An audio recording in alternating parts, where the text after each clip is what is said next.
Microphone back up. G'day, how you doing everyone? Welcome this morning. Yesterday I had the phone up and the live chat gaffer taped to my computer and we were picking up a beautiful internet signal, and I thought this is the solution. One second. Just had to turn the phone down. So we are coming through, which is great. And I thought this is the solution. This is going to work perfectly. Heads up display so I can answer questions. This morning, gaff taped the phone to the same spot and it was in an internet dead spot. Now, I'm quite used to this because when I was traveling Australia and using my phone as an internet service, you go in and out of these interesting Wi-Fi spots where your phone will only work if you stand on one foot and hold it up out the window kind of scenario, and that seems like what my office is similar here. One day it works in one position and the next day I have to move it somewhere else. So the most important thing is that we get the stream coming through loud and clear and whatnot. But once again, thank you everyone for joining us today. We've made it through 2 full weeks of the Monday to Friday 10 a.m. morning sessions. And I'll be honest, I had some doubts throughout this week that maybe it was too much. But every time I get on here, you guys have such a beautiful energy that transfers, and I feel uplifted each time I do one of these. So thank you very much for that. And hopefully I can give a little bit of that energy back to you guys as well. You know, I feel a little bit of positivity between us all. How about that? Sounds great, doesn't it? Well, this morning, before we get into what's on this morning, I saw Tom Putt was with us again. G'day, Tom, and Sue Ellen. And Tom mentioned, first of all, I'll mention Tom. Tom mentioned that everyone is working feverishly on their ebooks this morning and just kind of listening on in the background to the live stream. So, you know, I wonder if anyone was inspired enough to write down some ideas on a notepad, or maybe even put out some bullet points on how an ebook might look. That would be pretty cool. Yeah, but look, don't be too overwhelmed with that. It is possible. When I first started, it was just a very small project, and I've just kept building and building and building. And one of the most beautiful things that I think, or one of the most powerful things about online selling, is most of it is automated. So as you keep building up, those steps don't need to be reproduced.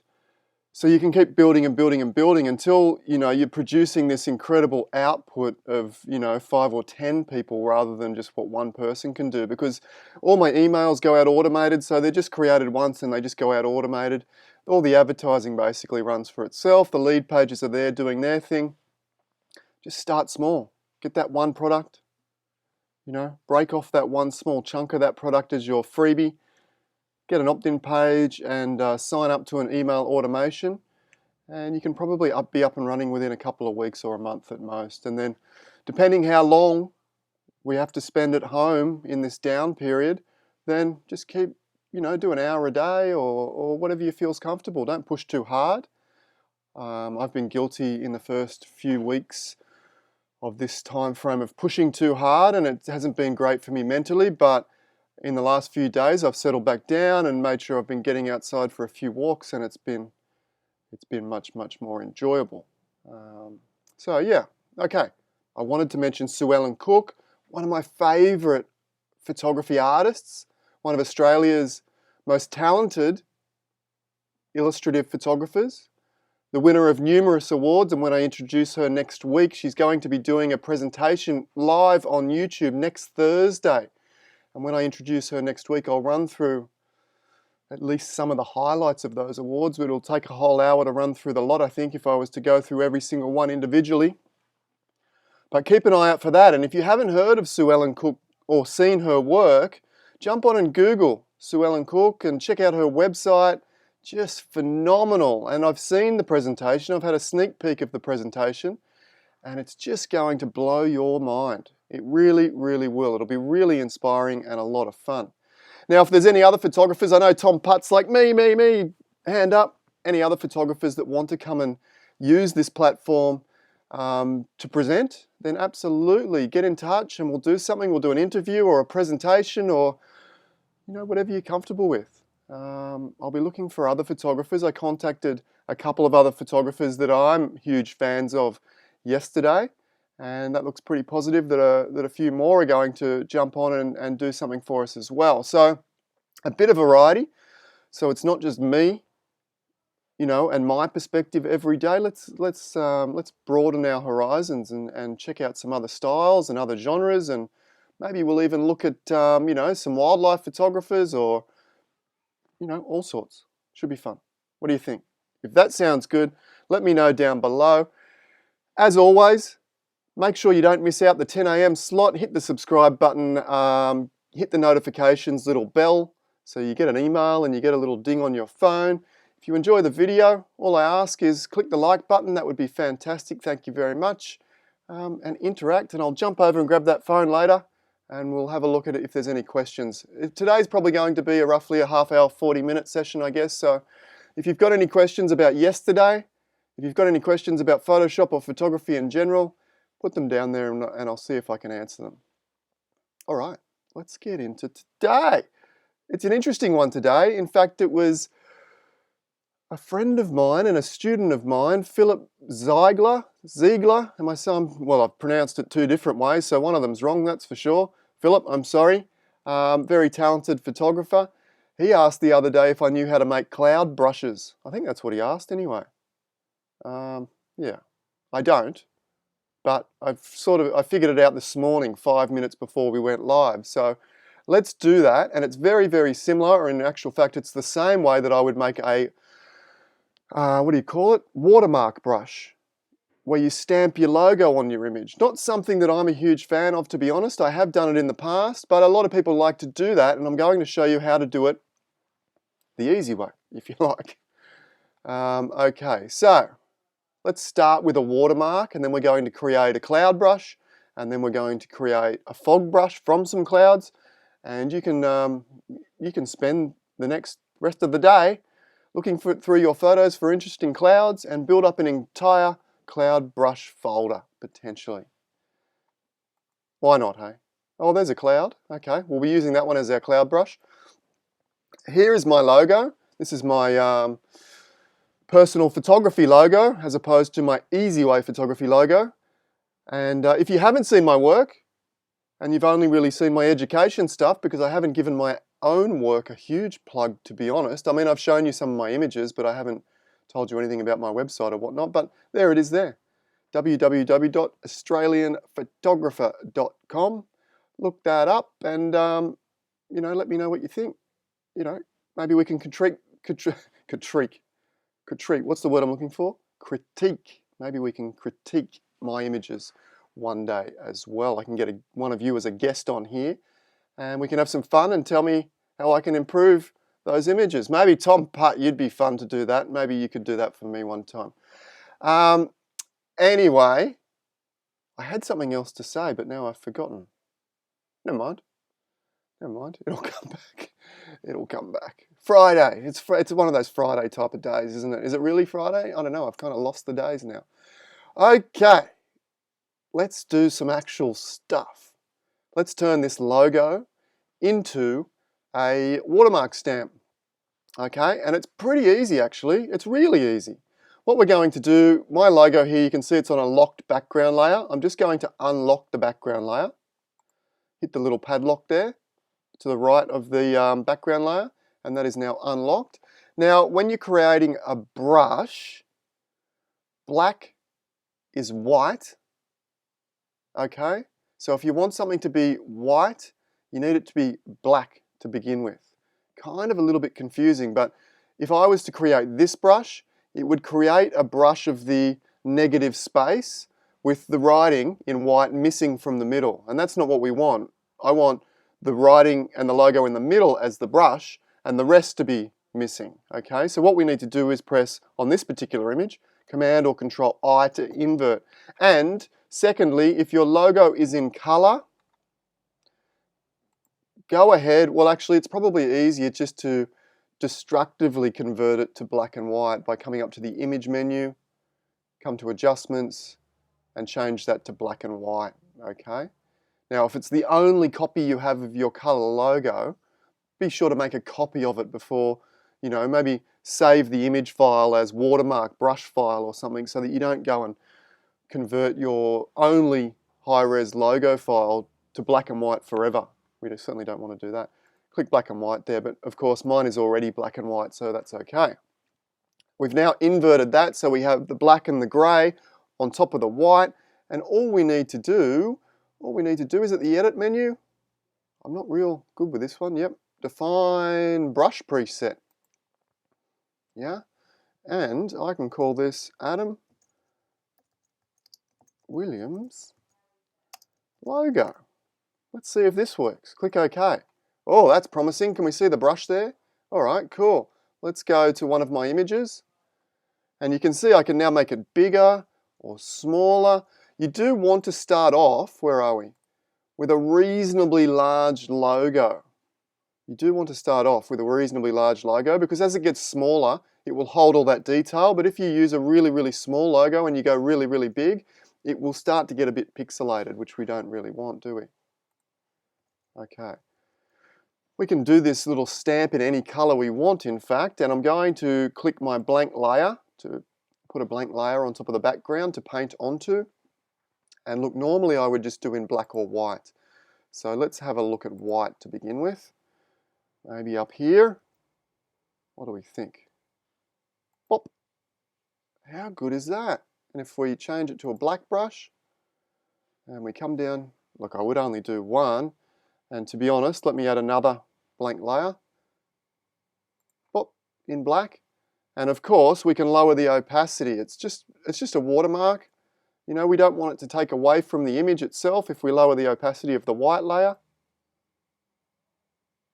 Yeah, something like that, I suppose. Now, you could also do on a piece of white paper with a black marker or a calligraphy pen or something like that, and you could do a beautiful handwritten signature, and you could, you know, that could be your watermark, or you could sign your fine art prints that way. Here's my bodgy signature. Here we go. Okay, what are we in there? Oh, it's in like a greyish colour. Okay, so clearly, oh, it's because I'm on a low opacity layer. Sorry, let's add another layer. There you go. I know you're thinking, Tom Putt, you're going to steal my signature and go down the bank and take all my money out, but there's no money in there, mate. So you're out of luck. You're out of luck. Okay, so there we go. That's how we can make a watermark brush or a signature brush. That's pretty cool, hey? So jump on that. Shall we do it one more time, just to make sure that I didn't skip any steps? Let's do that. Let's delete those out of the way. Let's come back to the logo.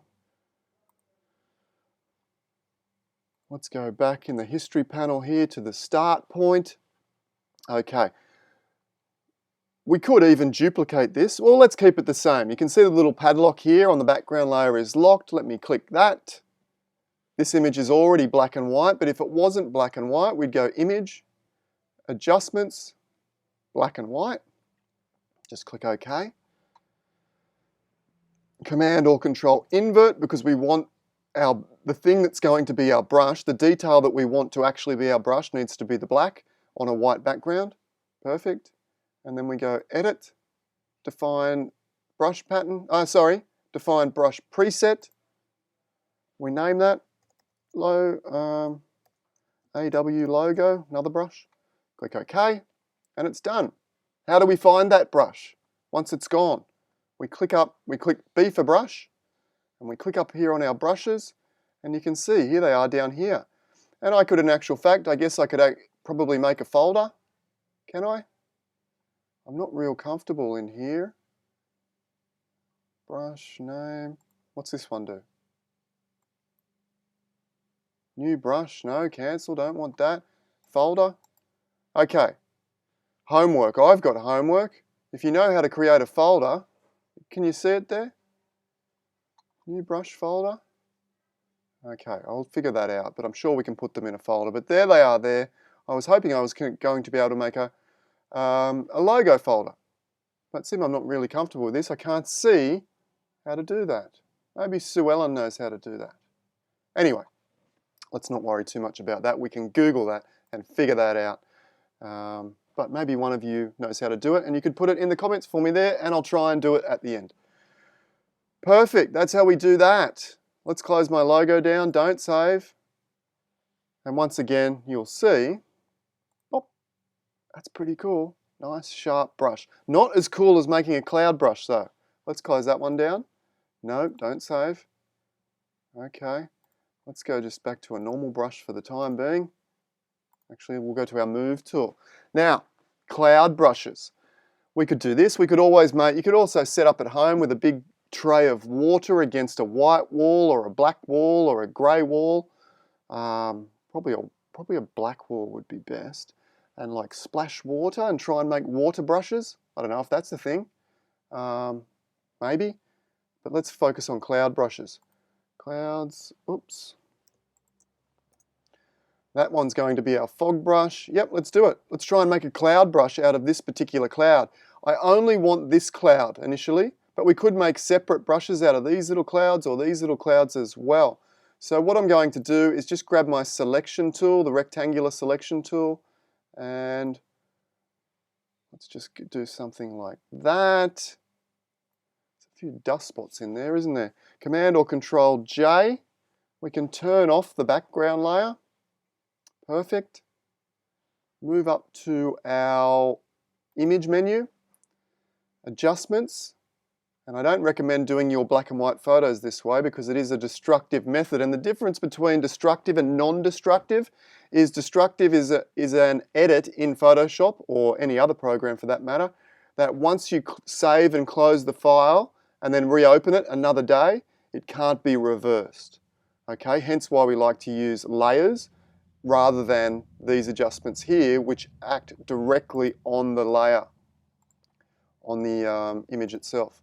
Adjustments, select black and white, and what we want to do is we want to have, and the clouds that sit against a black background are the easiest by far for these little individual clouds, because we want to make the black background, or the grey background in this case, as dark as possible. So because that was blue, we can grab the blue slider here. And blue is also very friendly with cyan, so we'll grab that slider too. Look at this, that's pretty good. Something like that, perfect, let's run with that. What we don't want to do is push too hard and start eating into the sides of the clouds too much here. Okay, so at this point, don't push too hard. I've got another idea how we might be able to black this out without affecting the edges of the clouds too much. Click OK. We're now going to press O for orange, O for orange.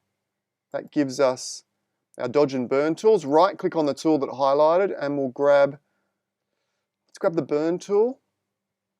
Let's change the range to shadows. This burn tool is going to help us black out the background more. Yeah, 38% is probably okay. I mean, roughly about 30, 40. And if we dab, dab, dab like this, keep your eye that you're not chewing into too much of that wispy cloud. Okay, that's good. Come back and right click on that tool again, select the dodge tool, highlights, and we'll go about 35%. And we'll just try and give those highlights, the wispy ones on the edge, a little bit of a boost.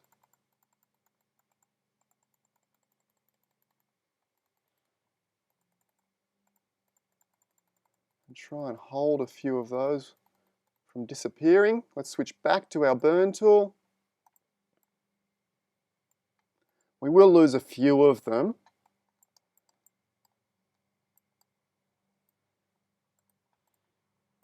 I think that's pretty good. That's pretty good. All right, we could crop this so that we only get that section, but if we hold down Command or Control and click on that layer 1, we get that selection box, and then we go Edit. What was it? Where am I? Define Brush Preset. And we're going to make a few clouds, so this can be cloud, oh, that's not cloud. Cloud that could, cloud 1. Ah, anyone screaming at me at home? You should be, because I need to invert Command or Control I. Better, perfect. Edit. Brush Preset. Start again, cloud 1.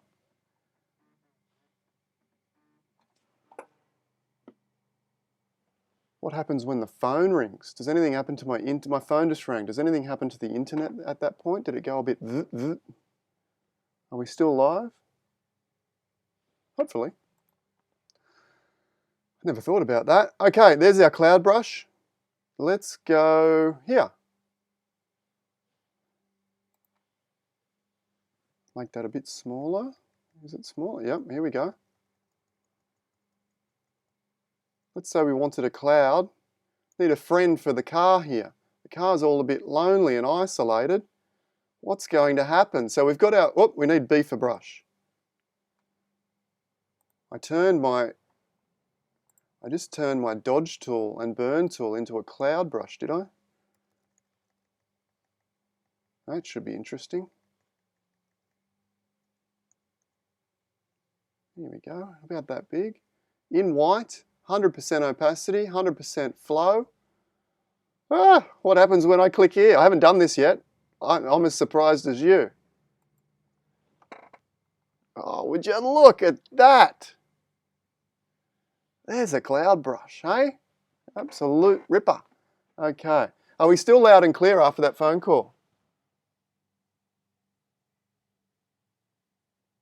Looks like Suzanne has a solution for how to set up a group of brushes. I'll look at that in a minute. I can't grab the phone right now, but I saw a brief description there. Are we still are loud and clear? I'm still coming through.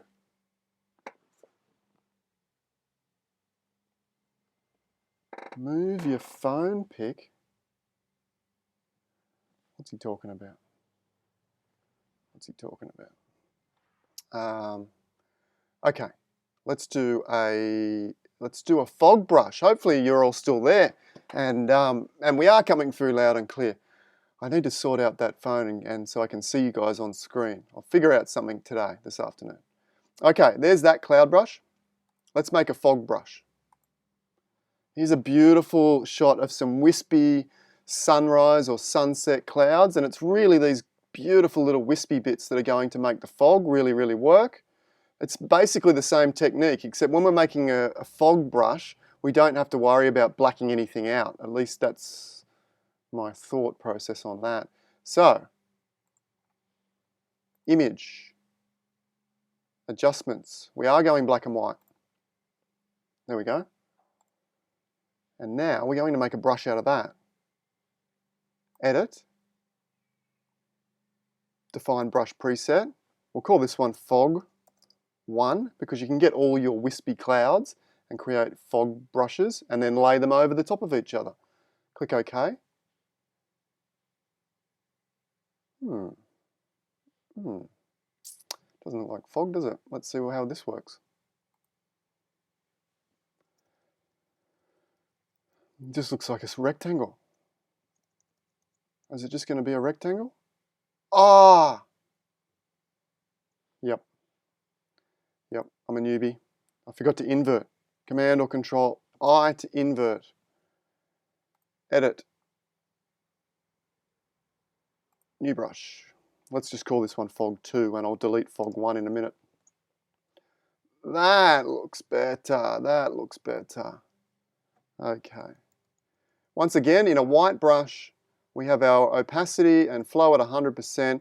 I think we're going to need to make the brush bigger than the image size here, and then, you know, sort of click if I come, making sure that the image stays within the edges of the brush, because if I go like that, that's going to look pretty ordinary, isn't it? But if I go like this, that's pretty nice. Look at that, before, after, before, after. Cool. Give that a shot. Have a try. Wispy clouds equals fog. If you've got any of those nice little lonely puffy clouds, make some cloud brushes. Let me know. Can you make dark grey, stormy cloud brushes to sort of paint over? I'm not sure. I bet you probably can. I bet you can. Let's see if there's any questions. Let's see if I can figure out how to put these brushes in a folder. Yes, we're still going. We're still coming through. Ah, right. I understand. Sorry about that, guys. Yeah, I moved my profile pic yesterday for the slideshow, and I've been covering up the layer panel, haven't I? I'll do a quick little run-through demo again in a second.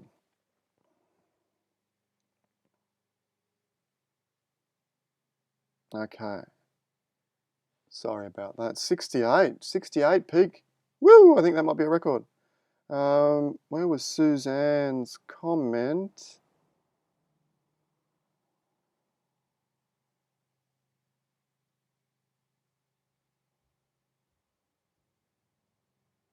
Tom Part about 20 things in a row. Where did it go? Oh, here we go. You can set up a brush group in brushes and click on the stacked lines icon in the right corner and drag your... I'm not sure I'm going to be able to do this, to be honest. Stacked lines icon. Okay, I'll have to Google that and I'll figure that out. But, let me... Zip. Zip. For those of you that want to stick around, I'll run through those techniques one more time just quickly so that you can see what's happening in the layer panel. Let me just put that phone down. For any of you that have already had enough, or if you've got some questions, think up some questions, throw them down below. Clouds. All right, file, open recent.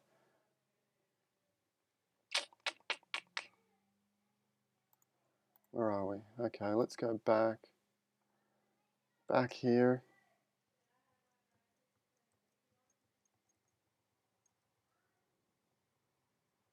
So they're going to let me go back as far as I need to go. No, it's not. Well, that's probably okay. Oh, let's turn that off.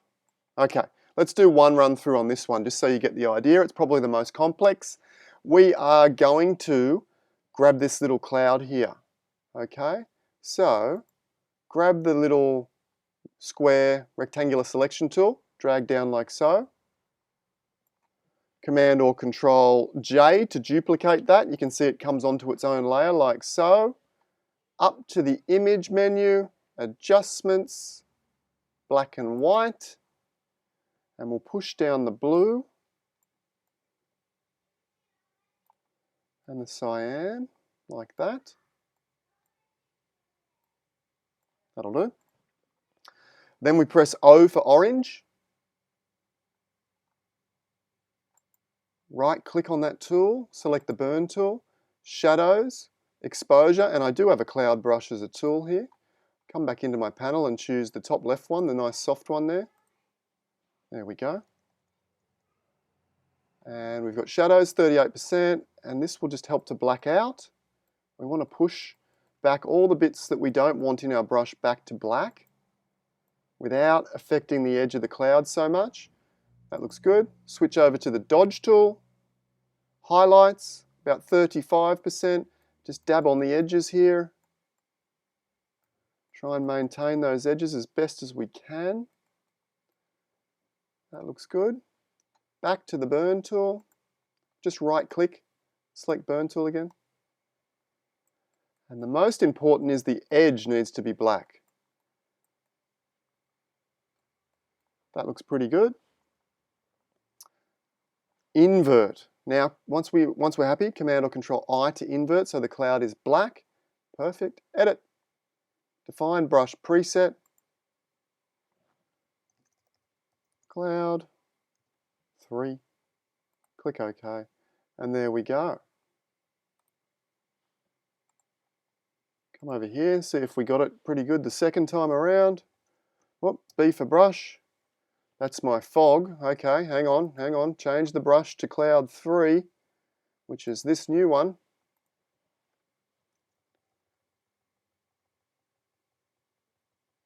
Can you tell that I haven't done this before? Okay, and then sit it nicely. Eh? Pretty good. That looks pretty cool. Pretty realistic for just, you know, one brush stroke, essentially. Okay, let's see if there's any questions. And that'll do us for today. That'll do us for today. Tom Putt, yeah, absolutely. I'd be honoured if you used my signature on your prints and made millions of dollars. Just send me, let's say, 50% cut, mate. Absolutely. Okay. Yeah, sorry about that, guys. Having the thing over the layers this morning. To be honest, I was got out of bed late and I was in a bit of a rush, and I couldn't figure out how to make a cloud brush, and then I had to go live, and it all turned a little bit fractionally pear-shaped, didn't it? And then because I couldn't see the phone, there was a million people telling me that it was there, but I didn't even know. Wow. All conspired against me. It's all about the layers. We can't see the layers. Right click on your brush and create a group. Ah, that sounds interesting. Let's see if we can do that. Right click. Timothy Moon. I'm sure that's what Suzanne was saying as well. Clouds. And then we can drop them. That one was fog, that's clouds there, and then we can create, you know, we can create a logo group or a fog. Here we go. And we can just drag and drop them in. There we go, nice, neat and tidy and done, and I don't have to do any homework. Hey, 10 points for you, Timothy Moon. Thank you. Janice says, has focus changed? Video's really blurry. That's because of the live buffering. So it's more than likely, it could be my end, but it's more than likely the internet at your end is just buffering up a little bit. So come back and check out the replay and it should be in full view. Yeah, Debbie says, happy with that. Give it a go. Thanks, Adam. Another great session. Awesome, guys. There wasn't any questions, but if there ever is, shoot them over. I'll try and figure out how to get your comments and whatnot up on my screen without having to gaff tape my phone there, which seems pretty unreliable with the internet. It seems to like to sit over there in the corner. Other than that, thanks for watching along. Have a great weekend. We'll be back on Monday with some more cool stuff. Take care, stay safe, and I'll see you on Monday. Bye for now.